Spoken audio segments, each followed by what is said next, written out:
शिवसेना उद्धव बाळासाहेब ठाकरे पक्षाच्या वतीने या पत्रकार परिषदेत सर्व इलेक्ट्रॉनिक तथा प्रिंट माध्यमांच्या प्रतिनिधींचे मनपूर्वक स्वागत। आपल्या सगळ्यांना याची कल्पना आहे की काल राज्याचे सन्माननीय मुख्यमंत्री, राज्याचे गृहमंत्री आणि न्यायव्यवस्था सांभाळणारे न्यायाधीश महाराज असे सगळे न्यायालयाच्या एका महत्त्वाच्या वास्तूच्या पूजन प्रसंगी एकत्रित येतात आणि त्याच वेळेला न्यायव्यवस्थेच्या सोबत अतिशय घृणास्पद आणि जणू काही त्याची टिंगलटवाळी करावी असा प्रकार घडतो।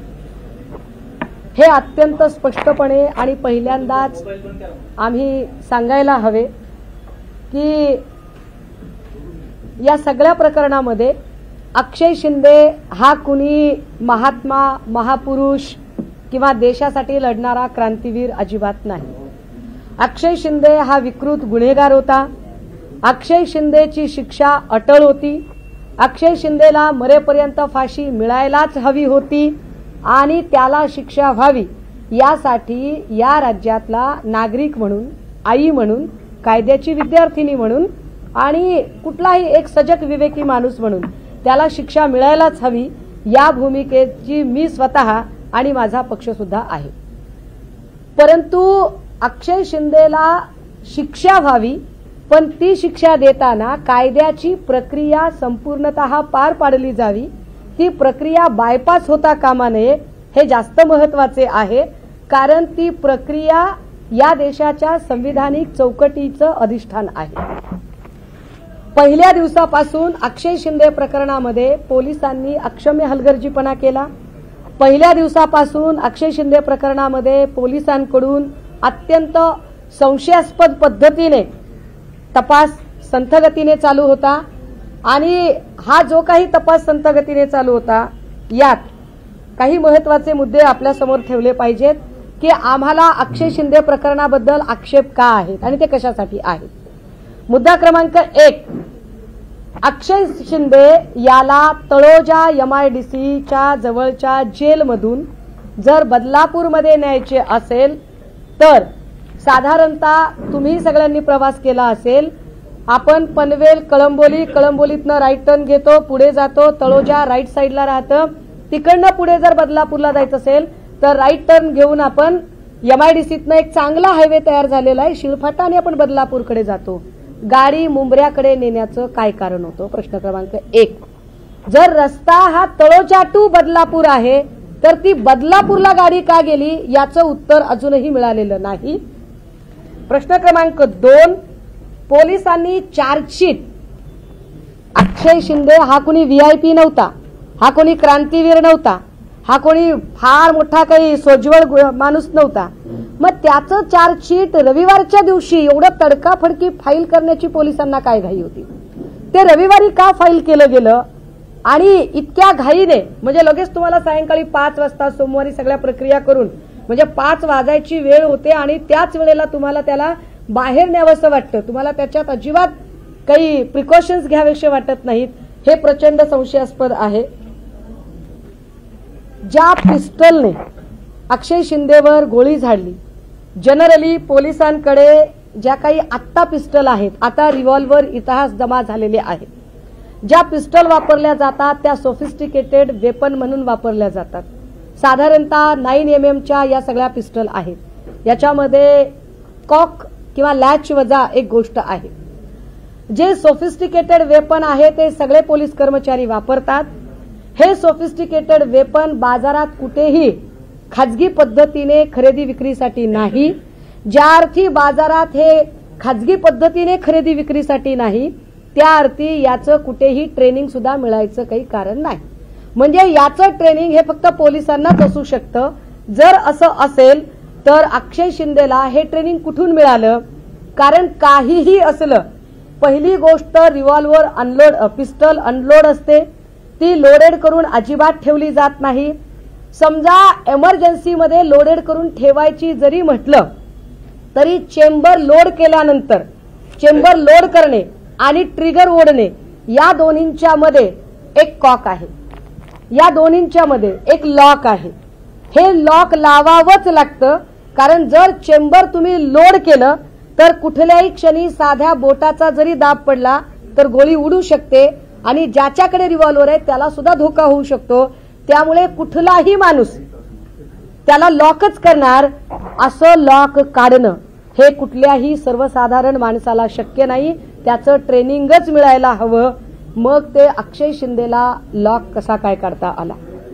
एक जरा पुढचा अजून मुद्दा आहे की या सगळ्यांच्या मध्ये असं आपण गृहीत धरू की त्याने लॉक काढायचा प्रयत्न केला. दोन्ही हातात बेडे असणारा माणूस उठतो, कमरेचं पिस्टल काढतो. ज्या पिस्टलचं जे होस्टरमध्ये बांधलेलं असतं, म्हणजे ते पिस्टल ज्या याच्यात ठेवतात त्याला आपण होस्टर म्हणतो, त्या होस्टरमध्ये तो रिव्हॉल्वर पिस्टल ठेवलेली आहे. तिथून त्याला वायरने व्यवस्थित खांद्याच्या दिशेने त्याला आतल्या बाजूने शर्टच्या आतल्या बाजूने पॅक केलं असतं. ते उपसता कसं काय येऊ शकतं. ते उपसून गाडीमध्ये जागा किती आहे, 1 ते 1.5 फुटाची. 1.5 फुटाच्या जागेमध्ये तो खाली बसलेला होता की तो बाकड्यावर होता. त्याच्या उजव्या आणि डाव्या बाजूला पोलीस अधिकारी होते. नेमकं काय झालं याची जरा उत्तरं पोलिसांनी देणं गरजेचं आहे. महत्वाची बाब, काही लोक म्हणतायत की अहो तुम्ही का बरं आक्षेप घेताय. महोदय, हे जरा नमूद केले जावे. एकनाथ शिंदे साहेबांच्या पक्षाचे अधिकृत प्रवक्ते संजय सिरसाट यांचं स्टेटमेंट बघा. संजय सिरसाट यांनी स्पष्टपणे या सगळ्या प्रकरणावर संशय व्यक्त केलाय. त्यांनी हेही म्हटलंय की पोलिसांना पोलिसांचं काम करू द्यायला पाहिजे. कायद्याची प्रक्रिया बायपास करणं हे संशयास्पद वाटतं. याची चौकशी झाली पाहिजे, हे शिंदे गटाच्या प्रवक्त्याने सांगितलंय. म्हणजे असं काही नाहीये की एकाच माणसाने ही गोष्ट सांगितलेली आहे. यावर का आक्षेप घ्यावासा वाटतो त्याचं दुसरं कारण, हैदराबादचं जेव्हा तेलंगणा एन्काउंटर झालं, ही बलात्कार केस झाली. बलात्कार केस नंतर 4ही लोकांना क्राईम सीन व्हिजिटसाठी नेण्यात येत होतं. हे फार विशेष आहे. याही प्रकरणात आरोपीला क्राईम सीन व्हिजिट आहे आणि हैदराबादच्या प्रकरणातही आरोपीची क्राईम सीन व्हिजिट आहे. नेमक्या क्राईम सीन व्हिजिटच्या वेळेलाच त्यांचा एन्काउंटर होतो. सेल्फ प्रोटेक्शनचा बनाव केला जातो. तसाच सेल्फ प्रोटेक्शनचा बनाव याही प्रकरणात आहे. पुढचा प्रश्न, जर अक्षय शिंदे इतका हिंस्त्र आहे, एवढा मोठा गुन्हेगार आहे, एवढा मोठा ताकदवर आहे, हे कृपया अधोरेखित करावे की त्याच अक्षय शिंदेबद्दल बोलताना बदलापूर पोलिसांनी तो गतिमंद आहे असं आधी सांगितलेलं आहे. जर अक्षय शिंदे गतिमंद होता हे पोलिसांनीच स्वतः सांगितले होते, तर मग अक्षय शिंदे हा एवढा हिंस्त्र, एवढा चालाक, एवढा 1 मिनिटाच्या आत, काही सेकंदाच्या आत पिस्टल ओढून घेणारा, एवढा चपळाईने वागणारा गुन्हेगार कसा काय झाला, याचे उत्तर पोलिसांनी द्यायला हवं. या सगळ्या प्रकरणात ज्या अक्षय शिंदेचा एन्काउंटर झालेला आहे आणि ज्याने ती गोळी झाडलेली आहे ते संजय शिंदे. संजय शिंदे 1983च्या बॅचचा ऑफिसर. कोण आहे संजय शिंदे? संजय शिंदे हा अत्यंत वादग्रस्त पोलीस अधिकारी. संजय शिंदे हा तोच माणूस आहे जो अरुण टिकू मर्डर केसमध्ये जो अक्युज्ड पर्सन होता, ज्याचं नाव विजय पलांडे. ज्या विजय पलांडे हा या संजय शिंदेचा मेवना, या आरोपीला पळवून लावण्यामध्ये मुख्य भूमिका होती ती संजय शिंदेची. अशा अनेक प्रकरणामध्ये, एन्काउंटर प्रकरणात तो वादग्रस्त आहे, कारण तो प्रदीप शर्माचाही काही काळ साथीदार राहिलेला आहे. म्हणजे याला याच्यासाठी वापरलाच जात होता असं म्हणायला पुरेसा वाव आहे. या संजय शिंदेला ज्याने विजय पलांडे केसमध्ये विजय पलांडेला फरार होण्याला मदत केली होती, तो सस्पेंड होता. मला वाटते त्यावेळेला के सुब्रमण्यम डीजी वगैरे होते, नंतर दयाळ साहेब आले. हा माणूस सस्पेंड होता. याची डिसमिसची फाईल समोर ठेवलेली होती डीजींच्या, पण याला डिसमिस न करता परत याला सेवेमध्ये सामावून घेतलं होतं. या संजय शिंदेची एकूण जी कारकीर्द आहे ती जर तपासली तर ती वादग्रस्त आहे. मी पुन्हा कट टू परत मी तेलंगणा प्रकरणाकडे जाईल. तेलंगणा प्रकरणातले जे एन्काउंटर होते ते एन्काउंटर फेक आहेत असा संशय व्यक्त केला गेला आणि त्यावर उच्चस्तरीय चौकशीची मागणी केली. त्यानुसार त्रिसदस्यीय समिती नेमली होती. सिरपुरकर समितीने आपला अहवाल कोरोनानंतर सादर केला आणि सिरपुरकर समितीने स्पष्टपणे सांगितलं की या सगळ्या प्रकरणात जो एन्काउंटर झालेला आहे तो एन्काउंटर नसून मर्डर केस आहे. आणि क्लिअर कट हायकोर्टने सांगितलं की जे 10 पोलीस आहेत त्या 10 पोलिसांवर 302 नुसार गुन्हा दाखल करा आणि केस चालवा. मला पोलिसांचं प्रोटेक्शन कळतं, मी समजू शकते, कारण पोलिसांचा सन्मान राखला पाहिजे आणि पोलिसांची सुरक्षा सुद्धा महत्वाची आहे. पण कालपासून गळे काढणारे नरेश म्हस्के, कालपासून गळे काढणारे सन्माननीय गृहमंत्री देवेंद्र फडणवीस साहेब जे म्हणतायत की तुम्ही पोलिसांचा अपमान करताय, फडणवीस साहेब तुमच्या तोंडी ही भाषा शोभत नाही. गृहमंत्री म्हणून तुमच्याबद्दल माझ्या मनात अपार आदर आहे, पण तुम्ही कधी पोलिसांचा सन्मान ठेवलाय का? तुमच्याकडून कधी पोलिसांचा सन्मान ठेवण्याची एखादी तरी कृती घडली आहे का? अहो साहेब, रोज ती कोकणातले 4-12 जे पोलिसांचा अपमान करतात आणि त्याच्या अगेन्स्ट कित्येक पोलीस पत्नींनी आपल्याकडे तक्रारी केल्यात. आपण त्या नितेश राणेला साधी समज देऊ शकला नाही, उलट आपण पोलिसांवरती दडपण आणता, पोलिसांना दहशतीत घेता. त्यांनी काल गळे काढावेत की पोलिसांचा आम्ही फार सन्मान करत आहोत. तुम्ही काय पोलिसांचा सन्मान करू शकता? या सगळ्या प्रकरणात अक्षय शिंदेला फाशीच व्हायला हवी होती. अक्षय शिंदे कोणी समाज सुधारक नव्हताच, तो गुन्हेगारच होता. परंतु अक्षय शिंदे या एका माणसाला संपवल्यामुळे प्रकरण संपतं का? तर नाही. अक्षय शिंदेला संपवून हे प्रकरण संपवण्याचा आणि कुणाला वाचवण्याचा प्रयत्न सरकारने करत आहेत, याचं उत्तर सरकारने दिलं पाहिजे. कारण अशा पद्धतीने एन्काउंटर करणं हा स्टेट स्पॉन्सर्ड टेररिझम आहे, ज्याला आम्ही राज्य प्रायोजित दहशतवाद असं स्पष्टपणे म्हणतोय की हा राज्य प्रायोजित दहशतवाद आहे. काल नरेश म्हस्केने अजून एक मुक्ताफळं उधळली की हा नैसर्गिक न्याय आहे. हा नैसर्गिक न्याय आहे कसं काय? जर हा नैसर्गिक न्याय असेल तर मग पुण्यातल्या पोर्शे कार अपघातामध्ये विशाल अगरवालने जी गाडी चालवली त्या गाडीतनं जे 2 लोक चिरडून मारले गेले, मग नैसर्गिक न्यायानुसार गाडी चालवणाऱ्याला पण चिरडून मारायचं का? जर नैसर्गिक न्याय म्हणत असाल तर मग संकेत बावनकुळेला पण पुन्हा गाडीने ठोस द्यायची का? म्हणजे नैसर्गिक न्याय होईल. जर नैसर्गिक न्याय असं वाटत असेल नरेश म्हस्केला, तर काय मग राहुल शेवाळेवर आरोप करणारी जी रिंकी बक्सल आहे, मग हा नैसर्गिक न्याय राहुल शेवाळेला लावायचा का? निर्मला यादवने आरोप केले, हाच नैसर्गिक न्याय, मग काय इकडे श्रीकांत देशमुखला लावायचा का? हा नैसर्गिक न्याय ब्रिजभूषणला लावायचा का? उत्तरं द्यावी त्याची सरकारने की तुम्ही जर नैसर्गिक न्याय म्हणत असाल तर नैसर्गिक न्यायाची तुमची नेमकी व्याख्या काय आहे? तो नैसर्गिक न्याय आम्हाला कळला पाहिजे. आम्हाला या प्रकरणात गांभीर्य काय आहे, कशासाठी आम्ही बोलतोय हे काल शिंदे गटाच्या प्रवक्त्यानेही सांगितलं की जर अशा पद्धतीने एन्काउंटर होत असतील तर मग पोलीस व्यवस्था करते काय, गरज काय त्याची, हे आपण समजून घेतलं पाहिजे की या देशावर आक्रमण करणारा कसाब जो या देशाचा शत्रू होता, तरी सुद्धा कसाबला फासावर लटकवण्याची एक कायदेशीर संपूर्ण प्रक्रिया आपण फॉलो केली होती. आपण आयपीसी इंडियन पिनल कोड हे गुन्ह्याला डिफाईन करण्यासाठी आणि क्रिमिनल प्रोसिजर कोड हे एखाद्या गुन्ह्याची प्रोसिजर काय आहे आणि त्या प्रोसिजरनुसार त्याला शिक्षा कशी पोचावी यासाठीची संहिता आपल्याकडे आहे. जर अशा पद्धतीने जर तुम्ही एन्काउंटर करून जर गोष्टी संपवायच्या म्हणत असाल तर मग पोलीस व्यवस्थेचं अस्तित्व कशासाठी? मग कायदा जेल कशासाठी? जेलवरून आठवलं, आधारवाडी जेल जवळ आहे. बदलापूर आणि ठाणे प्रकरणामध्ये जर काही आरोपी सापडले, काही गुन्हेगारांना जेलमध्ये टाकायचं असेल तर त्यांना आधारवाडी जेलमध्ये टाकायची सुद्धा सुविधा आहे. मग आधारवाडी जेल सोडून अक्षय शिंदेला तळोजाच्या जेलमध्ये का आणलं होतं याचंही उत्तर त्यांनी दिलं पाहिजे. आता या सगळ्या प्रकरणात जेव्हा चहूकडून टीकेची झोड उठवली जाते तेव्हा काल फडणवीस जी असं म्हणताहेत की मी या प्रकरणात चौकशीचे आदेश दिलेत.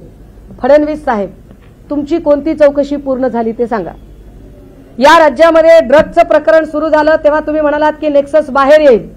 काय नेक्सस बाहेर काढलं तुम्ही? 2.5 वर्ष झालं तुम्ही गृहमंत्री आहात. 2.5 वर्षात तुमची चौकशी अजून पूर्ण झाली नाही का की तुम्ही नेक्ससच बाहेर काढू शकला नाहीत?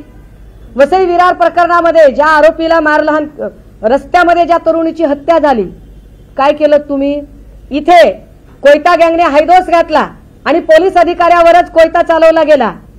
काय चौकशी केली तुम्ही? त्यावेळेला तुमची भूमिका काय होती? संकेत बावनकुळेच्या प्रकरणात का म्हणालात की आम्हाला कायदेशीर प्रक्रिया फॉलो करावी लागेल? तुम्हाला साधी एफआयआर करता आली नाही लवकर, तेव्हा म्हणालात की नाही मेडिकल करूया, मग फॉरेन्सिक करूया, अमुक करूया, ढमुक करूया, सीसीटीव्ही, आणि हे सगळं गायब होतं.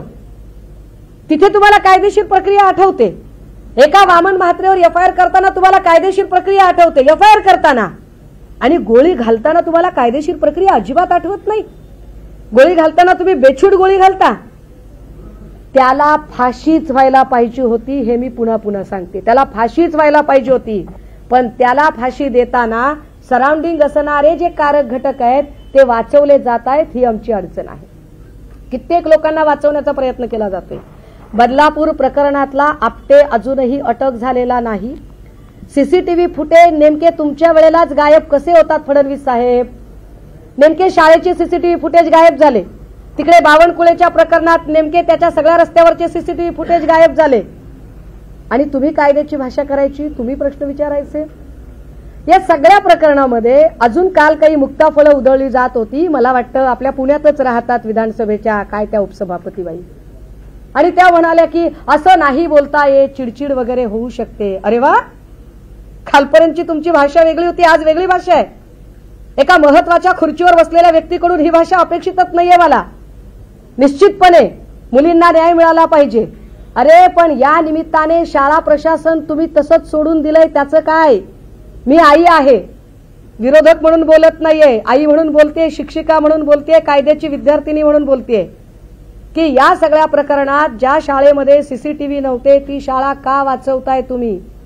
ती शाळा वाचवणं तुम्हाला कितपत योग्य वाटतंय त्याच्यावर तुम्ही काहीच भाष्य करणार नाहीत का? अजून एक गोष्ट, काल उज्ज्वल निकम बोलत होते, भाजपचे प्रवक्ते आहेत. उज्ज्वल निकम नावाच्या भाजप प्रवक्त्याला किती घाई झाली होती काल बोलायची. घाईघाईत त्यांनी आपलं स्टेटमेंटही देऊन टाकलं आणि म्हणाले की कधी कधी जेव्हा आरोपीला असं वाटतं की आता आपलं मरण ओढवलेलंच आहे, तेव्हा तो फ्रस्ट्रेट होतो, डिप्रेशनमध्ये जातो आणि स्वतःवर गोळी झाडून घेतो. अशाच पद्धतीने अक्षय शिंदेने गोळी झाडून घेतली. काय तत्परता आहे भाजप प्रवक्त्यांची की ज्या माणसाचा एन्काउंटर झालाय त्याला सुसाईड ठरवण्यासाठी स्वतः जो माणूस हायकोर्ट आणि सुप्रीम कोर्टमध्ये केसेस लढवतो, जो स्वतःला वकील म्हणवतो, असा माणूस भाजपमध्ये गेल्यावर त्याचा सदसद विवेक किती गहाण पडतो याचं हे फार मोठं उदाहरण आहे की एन्काउंटर झालेल्या व्यक्तीला सुसाईड ठरवण्यासाठी घाईघाईने उज्ज्वल निकम पुढे येतात. माझी आता मागणी आहे, पोलीस व्यवस्थेचा आदर राहिला पाहिजे, धाक राहिला पाहिजे. काल आदरणीय पवार साहेबांनीही हे ट्विटमध्ये सांगितलं की तुमच्या अशा गोष्टींमुळे पोलीस व्यवस्थेबद्दलचा धाक आणि त्यांच्याबद्दलचा विश्वास संपत जातो. तो संपता कामा नये. म्हातारी मेल्याचे दुःख नसते, पण काळ सोकावतो. तो काळ सोकावता कामा नये. समजून घ्या की एखादं सेक्स स्कॅन्डल घडलं आणि सेक्स स्कॅन्डलमध्ये एक माणूस तुम्हाला सापडला आणि तुम्ही त्या माणसाचा एन्काउंटर केला. लोक म्हणतील वा वा, कारण बऱ्याचदा बलात्काराच्या बद्दल तिरस्काराचीच भावना असते, त्यामुळे त्याचा एन्काउंटर झाला कोणालाही आवडेल. अरे पण एका सेक्स स्कॅन्डल मधल्या एका आरोपीचा जेव्हा तुम्ही एन्काउंटर करता तेव्हा तो एकटा नसतो, त्याची कितीतरी मोठी टीम असेल, कितीतरी मोठे एक रॅकेट असेल. ते रॅकेट कसं बाहेर निघणार? ते रॅकेट बाहेर निघण्यासाठी काही प्रयत्न केले जाणार की नाही? ते प्रयत्न होणं जास्त गरजेचं आहे. म्हणून ही पत्रकार परिषद आहे. आता मागणी आमची ही आहे की पहिल्यांदा तर वादग्रस्त असणारा संजय शिंदे आणि त्याच्यासोबतचे जे इतर लोक आहेत या लोकांचं सस्पेन्शन होणं पण गरजेचं आहे. कारण यांच्याकडून जेव्हा अक्षय शिंदेकडून गोळी झाडली जाते तेव्हा ती पायावर झाडली जाते आणि पोलीस गोळी झाडतात त्यावेळेला ती डायरेक्ट डोक्यात गोळी जाते. हे माझ्या आकलनाच्या पलीकडे आहे अजूनही.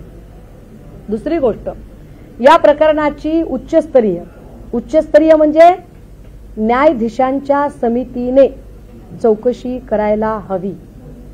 याला प्रभाव राज्य सरकारच्या प्रभावापासून या केसला लांब ठेवलं जावं. कारण संजय शिंदे हा ठाण्याच्या हद्दीतच अनेक दिवस त्याने ड्युटी केलेली आहे आणि ठाण्यातून जे सत्ता केंद्र चालतं त्यावर आमचा अजिबात विश्वास नाही. त्यामुळे या सगळ्या संबंधाने आम्ही आमच्या मागण्या स्पष्टपणे ठेवलेल्या आहेत.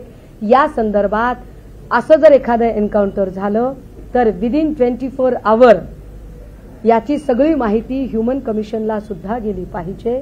ती ह्युमन कमिशनला माहिती गेली आहे का, यावर सुद्धा चर्चा व्हायला हवी. या सगळ्या संदर्भात अजून आपटेची अटक का नाही आणि शाळा प्रशासनाचं काय करणार आहात यावर आम्ही रीतसर कोर्टामध्ये प्रश्न विचारणार आहोत आणि कोर्टामध्ये आम्ही आमची भूमिका अगदी कागदोपत्री मांडणार आहोत. थँक्यू. तुम्ही असं म्हणाले नरेश म्हस्के जसे म्हणाले नैसर्गिक न्याय सर्वांना मिळाला पाहिजे, तुम्हाला असं म्हणायचं का जी राजकीय मंडळी फिरतात, आमदार खासदार मंत्रीपदापर्यंत गेले बलात्कारी, त्यांचाही एन्काउंटर केला पाहिजे, तुमचं मत काय? नाही, मला तेच म्हणायचंय की नैसर्गिक न्याय म्हणजे काय. कारण नरेश म्हस्केचं हे स्टेटमेंट इतकं गंभीर आहे की नैसर्गिक न्याय झाला म्हणजे काय, म्हणजे उद्या कुणीही कुणाला एन्काउंटर करेल. उद्या जर असं मला वाटलं की नाही विष्णू सानप माझ्या दृष्टीने गुन्हेगार आहे, घातली गोळी, संपला विषय. हा नैसर्गिक न्याय नाही होऊ शकत.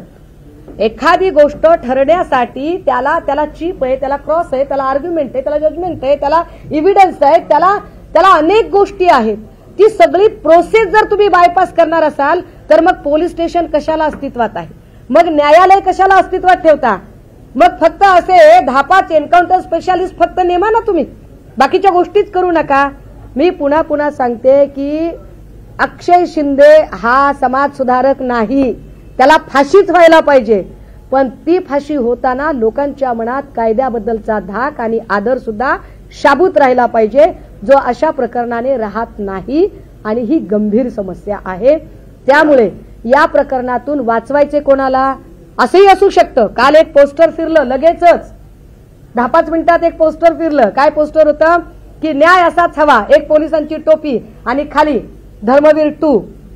एका चित्रपटाच्या लॉन्चिंगसाठी हे केलं का तुम्ही? नेमकं केलं कशासाठी? एक लॉन्चिंग करायचे म्हणून की बदलापूर प्रकरणात तुमची आबरू सगळ्या अख्ख्या राज्याच्या वेशीवर टांगली गेली आहे. ती बूंद से गई सो हौद से नहीं आती, तो प्रयत्न करण्यासाठी तुम्ही केलं. राज्यात जर ऍव्हरेज जर बघितला तर दिवसाला 4 ते 5 घटना आज घडत आहे. आणि तुमचा नैसर्गिक न्याय म्हटलं तर तुम्हाला किती एन्काउंटर करावे लागतील याचा मॅडम असं सांगा, तुम्ही आता काही नावं तुम्ही स्पष्टपणे घेतली, काही नावं अप्रत्यक्षपणे घेतली. हा फेक एन्काउंटर आहे, ठरवून केलेला आहे असं जर म्हटलं तर त्याच्या पाठीमागं कोण असेल आणि काय काय घडलं असेल असं सांगू शकता? म्हणजे काय तुम्हाला नक्की दादा, शंका व्यक्त करणे, आरोप करणे असलं काहीच बोलत नाहीये मी थेट आरपार सांगते की हा प्री प्लान फेक एन्काउंटरचं एक स्क्रिप्टेड स्टोरी आहे. हे मी थेट सांगायचा प्रयत्न करते. जर हे सगळं मीच शोधायचं असेल तर गृहमंत्री मी व्हावं लागेल. नाही, मग देवेंद्रजींनी काय करायचं? आमचं काम आहे प्रश्न उपस्थित करणं. आम्ही प्रश्न उपस्थित केलाय. मी वारंवार म्हणते मी राजकीय विरोधक म्हणून बोलत नाहीये. माझा आई म्हणून कन्सर्न आहे. माझा कायद्याची विद्यार्थिनी म्हणून कायद्याबद्दल असणाऱ्या आस्था जी आहे ती आस्था म्हणून कन्सर्न आहे. मी अनेक रिटायर्ड पोलीस ऑफिसरशी बोलले की शक्य आहे का हो असं एखादं तुम्हाला जी पिस्टल असते ती पिस्टल लोड करून ठेवतात का?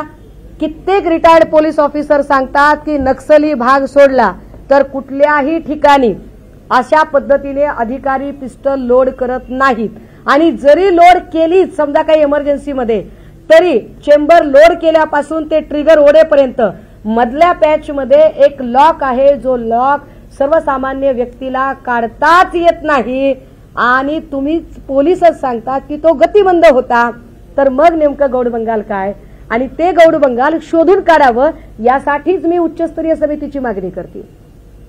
आणि माझा अजिबात शिंदे साहेबांवर विश्वास नाही. जे शिंदे साहेब सांप्रदायिक विभाजनवादी भाषा करणाऱ्या शांतिगिरीच्या पाठीशी मी उभा आहे असं ठामपणे सांगतात, अशा व्यक्तीवर मी विश्वास ठेवू शकत नाही. Very clear. रामगिरी पोलिसांनी एन्काउंटर केला, मग कुणाला पाठीशी घालतात पोलीस? तेच म्हणायचंय मला की कोणाला पाठीशी घालताय? आपटेला तर अजून अटक झाली नाही. या सगळ्या प्रकरणात आपटे फरार आहे, त्याला अटक का केली नाही? बरं, एका प्रकरणात तुम्ही एक एफआयआर करायला आम्हाला 7 तास वेळ घेता. नाही, पोलीस प्रक्रिया आहे, नाही कायदेशीर प्रक्रिया आहे. म्हणजे एफआयआर करताना मात्र तुम्हाला कायदेशीर प्रक्रिया सगळी आठवते आणि एन्काउंटर करताना प्रक्रिया आठवत नाही. ये बात कुछ हजम नहीं हुई. याचे जेवढे राजकारणी म्हणजे लक्ष होतं तेवढे पोलीस पण जबाबदार आहेत ना, मग त्यांनी केलं कसं काय? याच्यात त्यांनी केलं कसं काय या प्रश्नाचं उत्तर मी आधीच्या माझ्या निवेदनामध्ये दिलं की की संजय शिंदे जो गोळी झाडणारा अधिकारी आहे त्याची संपूर्ण कारकीर्दच वादग्रस्त आहे. त्याचं याच्या आधी सस्पेन्शन झालेलं आहे. त्याच्या डिसमिसची फाईल डीजींच्या टेबलवर होती. अरुण टिकू मर्डर केसमध्ये विजय पलांडेला फरार करून देण्यातला एक महत्वाचा ठपका याच संजय शिंदेवर होता.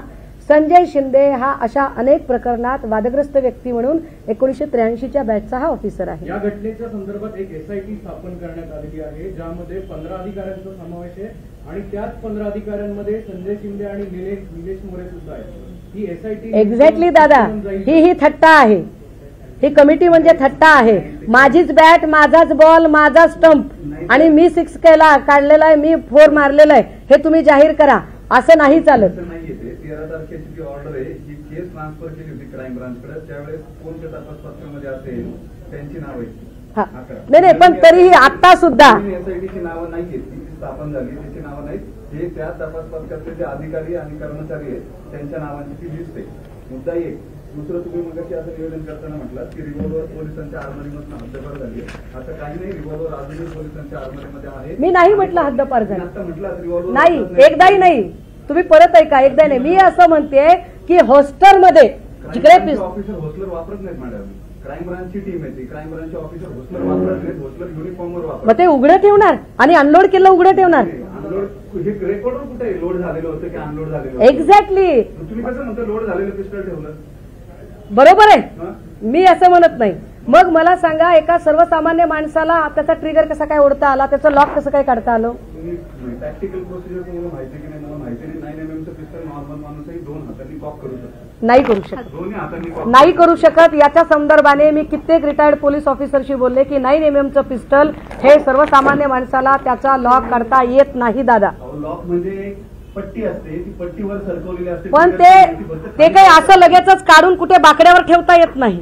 मी तेच म्हणतो, ज्या गोष्टी रेकॉर्डवरच नाहीये त्याच्यावरती प्रश्नचिन्ह कसं येऊ शकतं? पण हे ठीक आहे, त्याच्यावर प्रश्नचिन्ह रेकॉर्डवरतीच नाहीये, त्या गोष्टी तुम्ही कसं काय अज्युम करताय असं मी म्हणतो. एक्झॅक्टली मला तेच म्हणायचंय की ज्या गोष्टी रेकॉर्डवर नाहीत किंवा तुम्हाला माहित नाहीत किंवा मला माहित नाहीत, त्या गोष्टी फक्त पोलीस सांगतायत म्हणून मी ऐकायच्या. प्रत्यक्षदर्शी कोण आहे पोलिसांपेक्षा? होता एखादा पत्रकार जवळ? नाहीच आहे तरी पण तुम्ही आक्षेप घेता असं मी सांगतो. मग माझा त्याच्या पुढचा प्रश्न आहे की मध्ये असं घडलं असेल. दुसरी गोष्ट, प्रत्येक वेळेस हँडकप लावायला, बेडी लावायला कोर्टाची परवानगी लागते. तुम्ही म्हटले की त्याला बदलापूरला नेत होते, त्याला नेत होते ट्रान्झिट रिमांडसाठी ह्या केसमध्ये वर्ग करायला. जी केस त्याच्या बायकोने आधी त्याच्यावरती टाकलेली होती आणि ती केस त्याचा तपास करायसाठी हे युनिट बनवलेलं होतं. ही जी 18 नावं सांगितली, 13 तारखेची ऑर्डर आहे ठाणे सिक्कीमची. त्यांनी ही टीम कॉन्स्टिट्यूट केलेली होती त्या गुन्ह्याचा तपास करायला. 377 ऑफिस. आता जर ट्रान्झिट रिमांडसाठी ते जात असतील तर हँडकफ लावायचा की नाही लावायचा याची परवानगी कोर्टाकडून घ्यावी लागते. कोर्टाची परवानगी. आता मला सांगा दादा, आता माझा प्रश्न तुम्हाला आहे की जर तुम्ही म्हणताय की हे असं झालं असेल, तसं झालं असेल, याच्यावर आम्ही का विश्वास ठेवायचा? जसा तुम्ही मला प्रश्न विचारताय तोच प्रश्न मी तुम्हाला परतून विचारू शकते की तुम्ही होतात हजर? कोणी अजून पत्रकार होता तिकडे? प्रत्यक्षदर्शी कोण होतं? मग पोलिसांनी सांगितलेली एक कपोलकल्पित कथा, ज्याने एन्काउंटर केलाय त्याने सांगितलेली कपोलकल्पित कथा ही कशी काय सत्य मानायची? याला काय आधार आहे?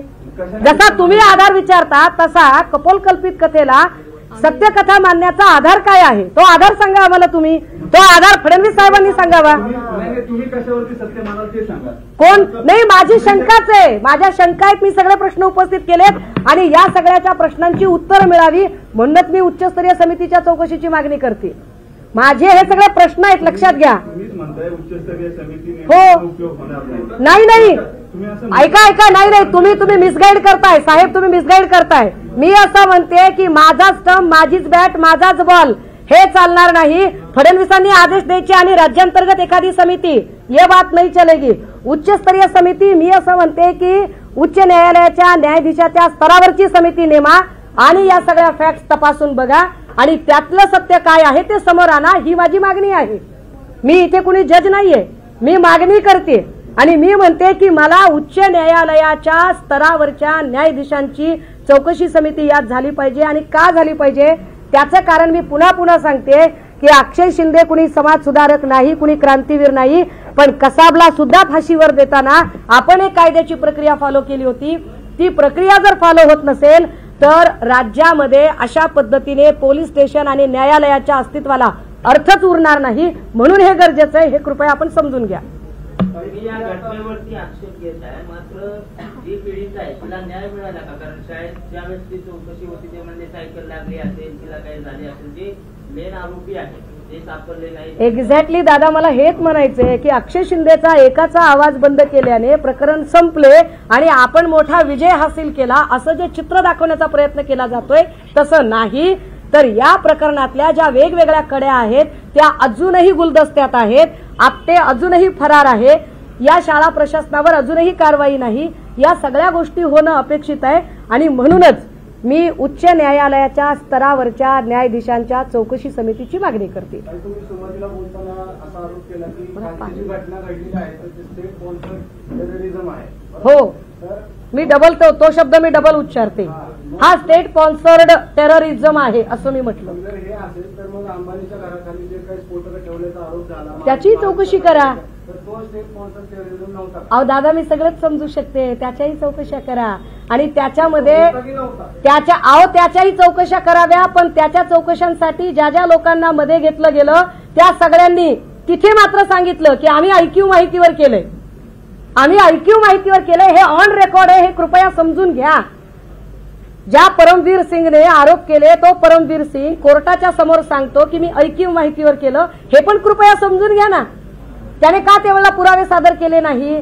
माझ्यासाठी मी वारंवार सांगते, पक्षीय राजकारणापेक्षा सुद्धा कायदा जास्त मोठा आहे आणि कायद्याची प्रक्रियेसोबत जर कोणी अशा पद्धतीने कायद्याची थट्टा उडवण्याचा प्रयत्न करत असेल तर ते खपवून घेतलं जाणार नाही. इतका साधा प्रश्न.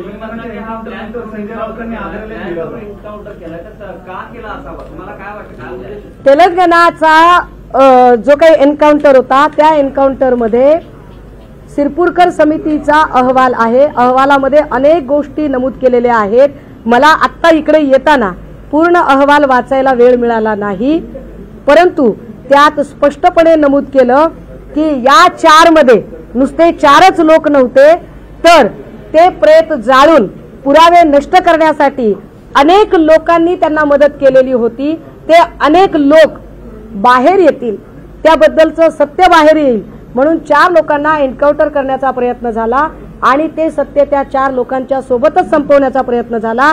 त्यामुळे हा प्री प्लान ठरवून केलेला मर्डर आहे असं म्हणत या 4ही एन्काउंटरमध्ये 302 नुसार गुन्हे दाखल करावेत असं ऑनरेबल हायकोर्टाचं जजमेंट आहे. हे कृपया आपण समजून घ्या. नरेश मस्केंनी एक ट्विट केलंय, तेलंगणाच्या एन्काउंटर नंतर संजय राऊतांनी आग्रह लिहिला होता.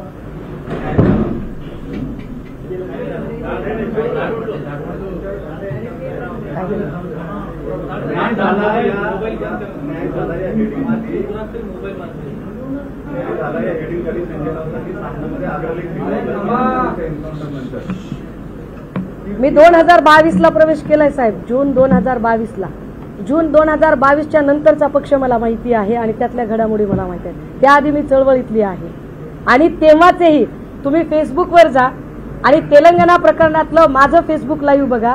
तेव्हाही माझी सेम लाईन आहे की कायद्याची प्रोसेस बायपास होता कामा नये. माझा एकच लाईन आहे या सगळ्या प्रेसमध्ये की कायद्याची अख्खी प्रक्रिया तुम्ही जर बायपास करत असाल तर पोलीस यंत्रणा आणि न्यायालय यांचं अस्तित्वच उरणार नाही, यांचा धाक उरणार नाही. आणि हे एकटे मी बोलते असं नाही. जे नरेश मस्के मुक्ताफळं उधळत आहेत ना त्या मस्केंना म्हणावं, राऊत हे फार लांब राहतात, त्याच्या आधी स्वतःच्या पक्षाचे प्रवक्ते शिरसाटांनी काय बोललंय ते जरा ऐका. शिरसाटांनी सुद्धा या एन्काउंटर बद्दल शंका व्यक्त केली आहे आणि ते पब्लिक डोमेन मध्ये कालचं स्टेटमेंट उपलब्ध आहे, ते चेक करा. मला असं वाटतं का संजय राऊतांची भूमिका बदलणं योग्य नाहीये किंवा योग्य नाही, मला ती भूमिकाच माहित नाहीये. त्यामुळे तुम्ही काय सांगताय मला समजून घ्यावं लागेल आणि समजून घेतल्यावर मी त्याच्यावर उत्तर देईल. मी तो लेखही वाचलेला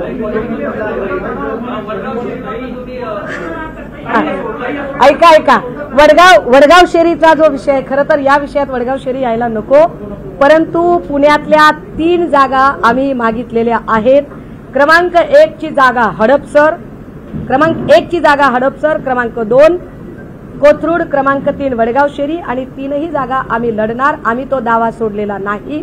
आम्ही पारनेरच्या जागेवर सुद्धा आमचा दावा सांगितलेला आहे. श्रीगोंदा की पारनेर यावर चर्चा वरिष्ठ पातळीला सुरू आहे. महाविकास आघाडीचे वरिष्ठ नेते बसून त्यावर चर्चा करतील. परंतु मी पुणेकर म्हणून, पुण्यातली रहिवासी म्हणून आणि वडगाव शहरीतली रहिवासी म्हणून माझ्या भागात माझ्या पक्षाचं काय अस्तित्व आहे आणि त्यानुसार ती जागा मागावी की नाही मागावी याचा जो मला अहवाल मागितलाय त्यानुसार मी माझा अहवाल दिलेला आहे. आणि माझं म्हणणं आहे की वडगाव शहरी, कोथरूड आणि हडपसर या जागा आम्ही मागितल्या पाहिजे.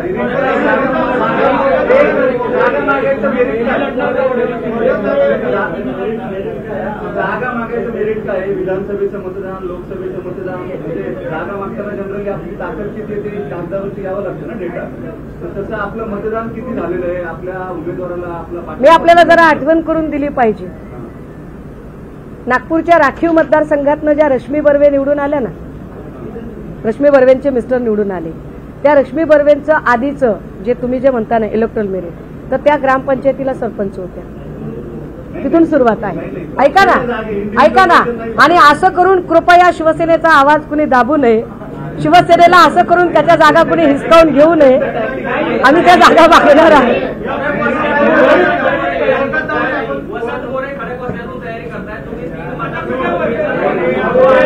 एक मिनिट थांबा. चांगला प्रश्न आहे. थांबा. ऐका. खडक वाचल्याचा तुम्ही प्रश्न विचारला, त्यावर उत्तर देणं गरजेचं आहे. तुम्ही जो विचार करताय तो पुणे जिल्हा म्हणून करताय. आम्ही जो विचार करतोय तो लोकसभा निहाय विचार करतोय. खडक वाचला हा बारामती लोकसभेमध्ये येतो. आम्ही जेव्हा पुणे लोकसभेचा विचार करतो त्यावेळेला कसबा, पर्वती, शिवाजीनगर, वडगाव शहरी, कोथरूड असा आम्ही विचार करतोय. त्यामुळे खडक वाचला हा जेव्हा आम्ही मागू त्यावेळेला तो बारामती लोकसभेतून मागू. अहवालाचं मेरिट ऐका. आमचे संजय भोसले तिथे 3 वेळाचे नगरसेवक आहेत. पुणे महापालिकेचा गटनेता तिथे राहतोय हे समजून घ्या. सतीश मुळीक सारखे अत्यंत जुने जाणते नगरसेवक तिथेच आहेत. सागर माळकर सारखा नगरसेवक हा तिथूनच झाला होता. वार्ड क्रमांक 1 चा भाजपकडून निवडून आलेले किरण जठार या नगरसेविका या आता आमच्या सोबत आहेत. महाविकास आघाडी म्हणून तिथे आमची ताकद निश्चितपणे आहे. महत्वाचं सचिन भगत वगैरे तर आहेत. आणि सुषमाताई ज्या जिल्ह्यातनं येतात त्या जिल्ह्याचं तब्बल 63,000चं मतदान सध्या वडगाव शहरीमध्ये वास्तव्याला आहे. अजून काही कॅल्क्युलेशन?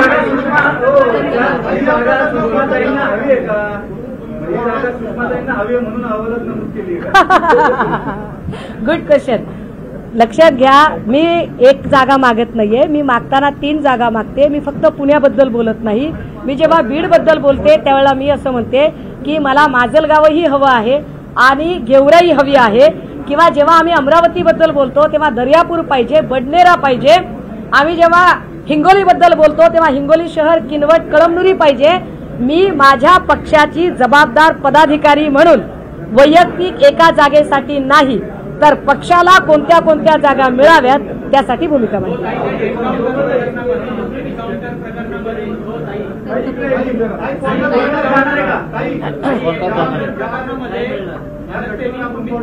होय, या प्रकरणात आम्ही कोर्टात जाणार आणि कोर्टासमोर हे सगळी गोष्टी ठेवणार.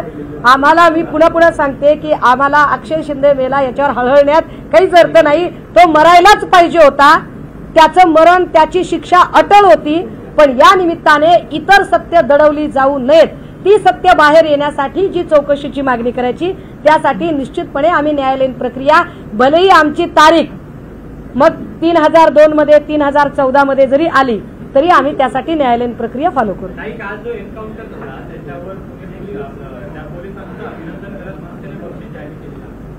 सॉरी कोणी?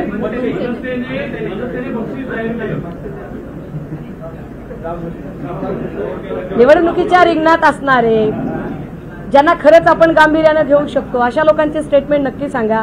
मी ज्या लोकांना अजिबात गांभीर्याने घेत नाही मी त्यावर काही बोलत पण नाही.